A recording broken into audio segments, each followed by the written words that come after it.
ओम नमः शिवाय। जय माता रानी भाई और बहनों। जैसा कि नया साल आने वाला है तो कैलेंडर के माध्यम से आप सभी व्रतों और त्योहारों की जानकारी स्वयं से कैसे जान सकते हैं, आज के इस वीडियो में यही बताने वाली हूँ। हमारी हिंदू संस्कृति में बहुत से त्योहार होते हैं, जैसे कि करवा चौथ, दीपावली, कृष्ण जन्माष्टमी, रामनवमी, महाशिवरात्रि।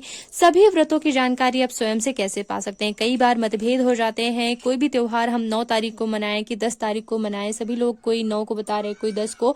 तो आप आज के इस वीडियो को देखने के बाद स्वयं से ये सीख पाएंगे कि कैलेंडर से हम जो है किसी भी त्योहार की जानकारी कैसे जान सकते हैं। इसके अलावा अगर आप कोई भी नया व्रत शुरू करना चाहते हैं, कोई भी व्रत का उद्यापन करना चाहते हैं, या फिर कोई भी शुभ कार्य घर में करना चाहते हैं। इसके अलावा जैसे कि हमारी हिंदू संस्कृति में जन्म से लेकर ही, जैसे ही हम जन्म लेते हैं, जन्म के बाद नामकरण, मुंडन, कर्णछेदन, आगे विवाह के सभी मुहूर्त, अगर हम घर बनवाते हैं तो गृह प्रवेश के मुहूर्त, कोई भी नया व्यवसाय करना चाहते हैं तो उसका शुभ मुहूर्त, सभी शुभ मुहूर्त जो है हिंदू पंचांग के अनुसार ही देखे जाते हैं, हिंदू पंचांग से ही शुभ मुहूर्त बताए जाते हैं। लेकिन आज के इस वीडियो में मैं आपको इंग्लिश, जैसे कि मैंने इंग्लिश का कैलेंडर ही लिया हुआ है, तो इंग्लिश कैलेंडर में भी जो है हिंदू पंचांग की कुछ जानकारी दी हुई होती है, तो उसी के माध्यम से आपको बताऊंगी कि आप स्वयं से कुछ शुभ मुहूर्तों की जानकारी या फिर व्रतों की जानकारी स्वयं से कैसे ले सकते हैं। तो चलिए शुरू करते हैं। तो नमस्कार, मैं हूं आपके साथ प्रियंका तिवारी। मेरे चैनल में आप सभी का बहुत बहुत स्वागत है। अगर ये वीडियो आपको पसंद आता है तो प्लीज इस वीडियो को बहुत सारे लोगों के साथ शेयर जरूर कीजिएगा, क्योंकि ये हमारी संस्कृत से जुड़े हुए वीडियोस हैं, ये हमारी मातृभाषा से जुड़ा हुआ वीडियोस आप कह सकते हैं, क्योंकि देखिए हमारे हिंदू संस्कृत का ये आधार है। इसी से हमारे शुभ मुहूर्त, भले ही हम कितना ज्यादा विकास कर लें, कितना ज्यादा इंग्लिश पढ़ लें, लेकिन अगर हम धर्म कर्म में विश्वास रखते हैं, अगर हम कुंडली बनवाते हैं, ग्रह नक्षत्रों की स्थिति में विश्वास रखते हैं, तो हमें हिंदू पंचांग की जानकारी होना बहुत ज्यादा आवश्यक है, हिंदू तिथियों की जानकारी होना बहुत ज्यादा आवश्यक है। तो चलिए शुरू करते हैं, जानते हैं हमारा हिंदू नववर्ष किस महीने से प्रारंभ होता है। तो देखिए, हम जो है औपचारिक तौर पर भले ही जनवरी से जो है नया वर्ष मनाते हैं, लेकिन हिंदू पंचांग के अनुसार हमारा हिंदू नववर्ष जो है जनवरी माह से नहीं बल्कि चैत्र माह से प्रारंभ होता है। चैत्र माह से यानी कि गुड़ी पड़वा के दिन से जो है हमारा नव वर्ष प्रारंभ होता है, जो कि मार्च और अप्रैल के महीने के बीच में जो है आता है।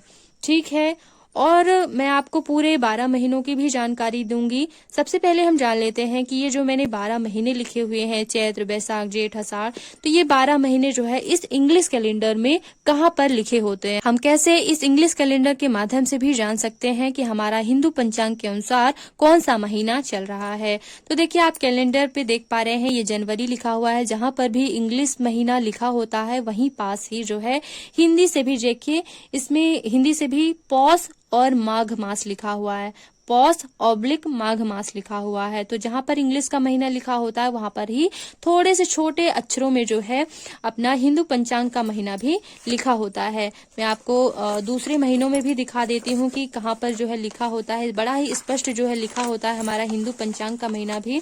ये देखिए, यहाँ पे लिखा हुआ है माघ और फागुन, यानी कि फरवरी माह में जो है या तो माघ का महीना होगा या फिर फागुन का महीना होगा। आगे हमें देखने पर पता चलता है कि माघ का महीना है कि फागुन का महीना है।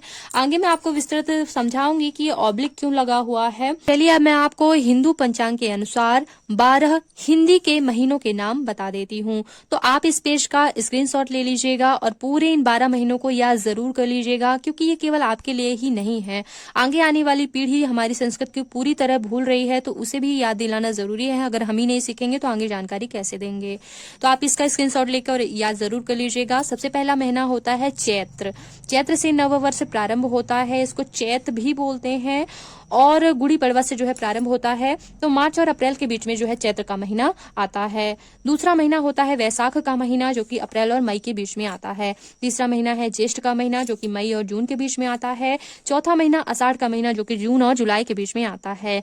अगला महीना है श्रावण का महीना, जिसको हम सावन बोलते हैं, तो स्पष्ट रूप से उसे हम श्रावण लिखते हैं, ठीक है, जो कि जुलाई और अगस्त के बीच में आता है। अगला महीना है भाद्रपद का महीना, जिसको हम भादों के नाम से भी जानते हैं। अगस्त और सितंबर के बीच में जो है भादों का महीना आता है। ध्यान दीजिएगा, कुछ महीनों के नाम थोड़ा सा व्यवहारिक तौर पर अलग भी हैं, तो उनको भी आप याद कर लीजिएगा। जैसे कि अश्विन माह को कुंवार का महीना भी बोला जाता है, तो कुंवार यानी कि अश्विन का महीना जो है सितंबर और अक्टूबर के बीच में आता है। कार्तिक का महीना है अगला। कार्तिक में बहुत सारे त्योहार आते हैं, करवा चौथ आता है, दीपावली, देवउठनी एकादशी, बहुत सारे त्योहार आते हैं। तो कार्तिक का महीना अक्टूबर और नवंबर के बीच में आता है। अगला महीना है मार्गशीर्ष का महीना, जिसको अगहन भी बोला जाता है। ध्यान दीजिएगा, अश्विन को कुंवार और मार्गशीर्ष को अगहन बोला जाता है, जो कि नवंबर और दिसंबर के बीच में आता है। अगला मास है पौष का महीना, जिसको पूस भी बोलते हैं, और इसको खर मास भी बोला जाता है।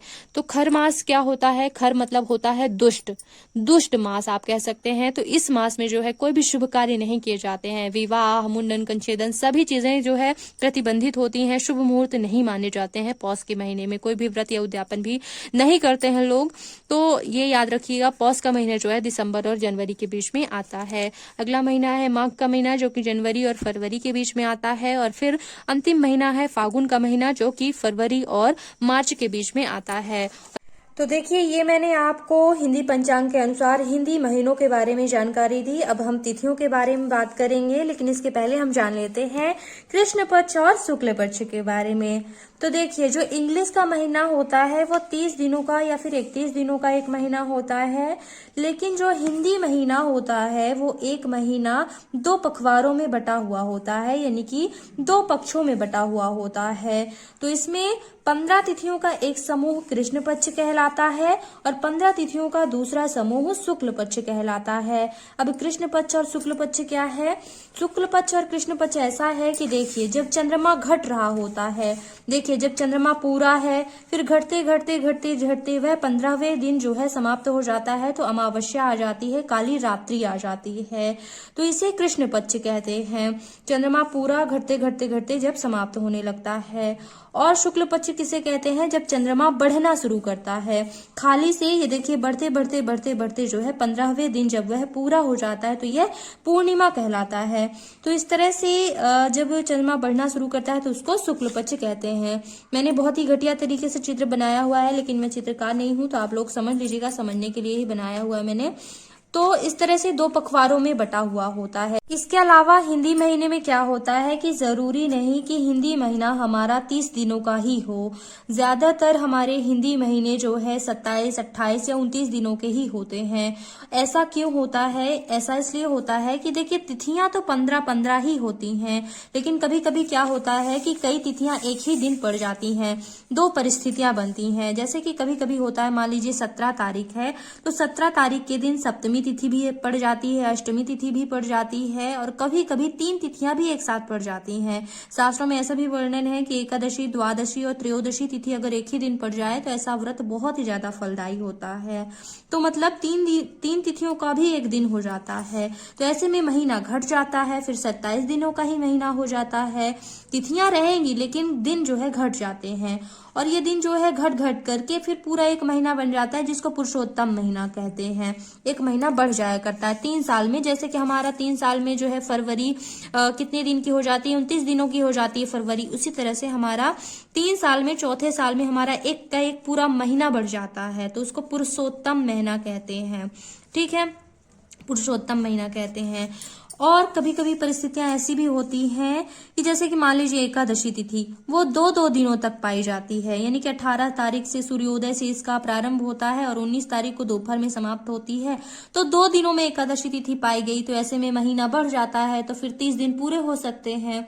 इस प्रकार से तो परिस्थितियां बनती हैं। तो उम्मीद करती हूँ कि आपको मैं समझा पाई होंगी।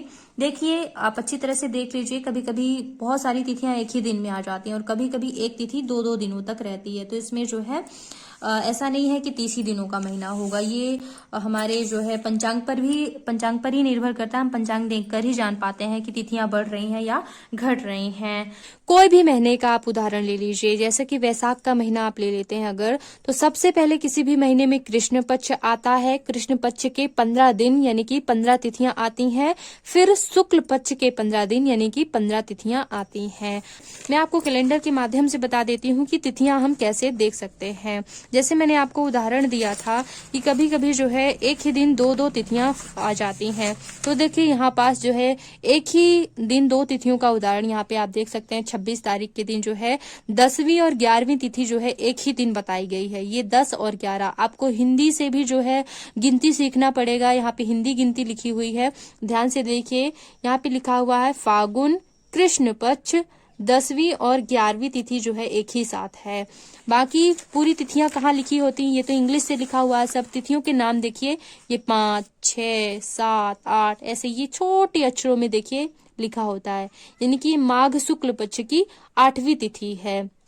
इसी तरह से जब फागुन कृष्ण पक्ष की जो है 7वीं तिथि है, ये 7 बना हुआ है, ऐसे करके ये 7 छोटा सा 7 बना हुआ है। तो ऐसे छोटे अक्षरों में लिखा होता है कि ये कृष्ण पक्ष का महीना चल रहा है या शुक्ल पक्ष का चल रहा है। तो जब भी आपको व्रत के लिए जानना हो तो आप देख लीजिएगा इस तरह की कृष्ण मतलब कृष्ण पक्ष लिखा होता है, तो उसमें ज्यादातर व्रत लोग नहीं शुरू करते हैं, शुक्ल पक्ष में शुरू करते हैं।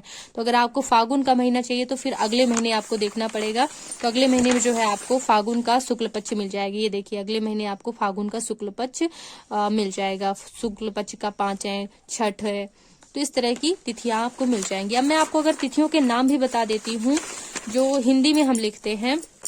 तिथियों के नाम ये देखिए, सबसे पहली तिथि को प्रतिपदा तिथि कहते हैं, इसको परिवा भी बोलते हैं। दूसरी तिथि को द्वितीया, जिसको दूज के नाम से भी जानते हैं, आपने सुना होगा भाई दूज के नाम से। तृतीया तिथि तीज भी बोलते हैं उसको, जैसे कि हरियाली तीज, हड़ताल का तीज बोला जाता है। तो तृतीया यानी कि तीसरा दिन।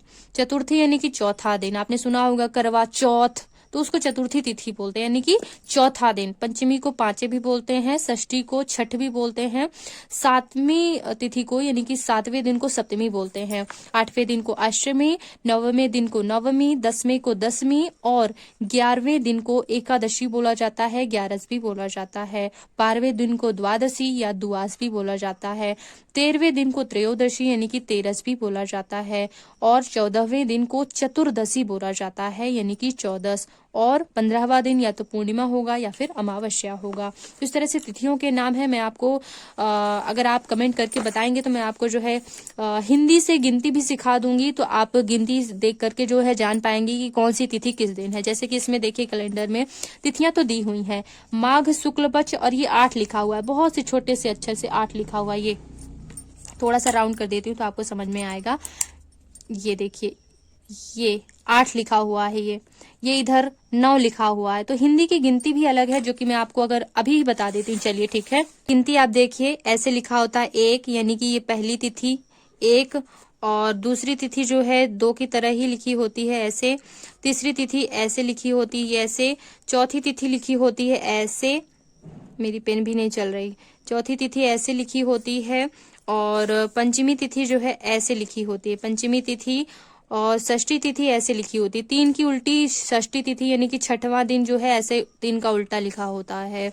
इसी के साथ ही 7वीं तिथि ऐसी लिखी होती है 6 का उल्टा, जैसे हम लोग 6 बनाते हैं तो ऐसे ये 7वीं तिथि ऐसे लिखी होती है। इसी के साथ ही जो है 8वीं तिथि बड़ी ही थोड़ा सा कठिन है, 8वीं तिथि ऐसे लिखी होती है ऐसे, ये 8वीं तिथि लिखी होती है।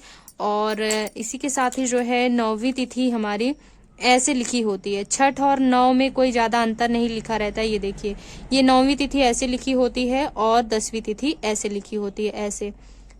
तो ये हमारी इस तरह की गिनती लिखी होती है तिथियों की, 1 से 10 लेके यहाँ पे तिथियां लिखी हुई हैं। तो आप इसका स्क्रीनशॉट ले लीजिएगा, आपको याद हो जाएगा गिनती भी। इस तरह से तिथियां लिखी होती हैं, कृष्ण पक्ष और शुक्ल पक्ष सभी चीजें लिखी। और किसी भी व्रत को शुरू करने के लिए एक और खास जानकारी जो मैं आपको देना चाहती हूँ, कोई भी व्रत जब गुरु और शुक्र तारा उदित होते हैं तभी शुरू करना चाहिए। अगर गुरु या शुक्र तारा में से कोई भी एक अस्त होते हैं तो कोई भी व्रत हमें शुरू नहीं करना चाहिए। तो ये देखिए किसी भी कैलेंडर में शुरू में जो है गुरु और शुक्र तारा की स्थिति लिखी होती है, जैसे कि इसमें लिखी हुई है कि सबसे पहले तो गुरु पूर्व दिशा में उदित है, लेकिन 22 तारीख को जो है पश्चिम दिशा में अस्त हो जाएंगे। तो वो किस दिशा में अस्त हो रहे हैं इससे हमको मतलब नहीं है। अगर वो अस्त है गुरु या शुक्र तारा में से कोई भी, तो हमें कोई भी व्रत शुरू नहीं करना चाहिए। इसके अलावा भद्रा में भी शुरू नहीं करना चाहिए। तो भद्रा थोड़ा सा डिटेल में वीडियो आपको सीखना पड़ेगा, तो उसके लिए मैंने अलग से वीडियो दिया हुआ है कि व्रत कब शुरू करना चाहिए। उसमें मैंने बताया कि भद्रा कैसे देखा जाता है। भद्रा के लिए जो है चंद्र स्थिति भी देखी जाती है। इसके अलावा किसी भी कैलेंडर में जो है आप देख पाएंगे नीचे लिखा होता है व्यतिपात योग अगर है तो लिखा होता है, जैसे कि सर्वार्थ सिद्धि योग लिखा हुआ है, अमृत सिद्धि योग किस तारीख को लिखा हुआ है, त्रिपुष्कर योग कब है लिखा हुआ है। तो ये योग भी जो है कैलेंडर में नीचे लिखे होते हैं। और अगर ग्रहण वगैरह होता है तो वो भी जो है नीचे लिखा होता है। कुछ महत्वपूर्ण त्योहार लिखे होते हैं। तो इस तरह से कैलेंडर में ही, इंग्लिश कैलेंडर में भी जो है कुछ जानकारियां लिखी हुई होती हैं। तो इसका आप जो है स्क्रीनशॉट ले लीजिएगा ताकि आप पूरा जो है जानकारी याद कर सकें। ये बहुत जरूरी होती है आगे आने वाली पीढ़ी को भी बताने के लिए। मैंने कई और वीडियो बनाए हुए हैं जिसमें मैंने शुक्ल पक्ष और कृष्ण पक्ष क्या है ये विस्तृत रूप से समझाया है, तो उस वीडियो को भी आप देख सकते हैं। व्रत शुरू करने के लिए कौन सी और बातों का ध्यान रखना है इसके लिए अलग से वीडियो दिया हुआ है। व्रत करने के लिए किन बातों का ध्यान रखना चाहिए, क्योंकि केवल भूखा रहना ही व्रत नहीं होता है, कुछ नियमों को पालन करने से ही हमारा व्रत सफल होता है। तो वो वीडियो अलग से है, देख लीजिएगा। कई महत्वपूर्ण वीडियोस हैं, जो भी शास्त्रों ग्रंथों से करती रहती हूँ, जानकारी उपलब्ध कराती रहती हूँ। और जैसा कि पूजा विधियां तो मैं शास्त्रोक्त रीत से ही करके दिखाती हूँ, क्योंकि पंडितों के घर से ही बिलोंग करती हूँ। तो पूरी पूजा विधियां जो है एकदम विधिवत करके दिखाती हूँ शास्त्रोक्त रीति से। तो देख लीजिएगा, आइएगा जरूर एक बार मेरे चैनल पे। और आप मुझे इंस्टाग्राम में भी फॉलो कर सकते हैं, वहां पे भी कोशिश करूंगी आप सभी के प्रश्नों के उत्तर दे सकूं। चैनल को अभी तक सब्सक्राइब नहीं किया है तो सब्सक्राइब कर लीजिएगा, बेल आइकन पर प्रेस कर लेंगे तो आगे आने वाले वीडियोस के नोटिफिकेशन आपको मिलते रहेंगे। तो वीडियो देखने के लिए बहुत बहुत धन्यवाद। ओम नमः शिवाय।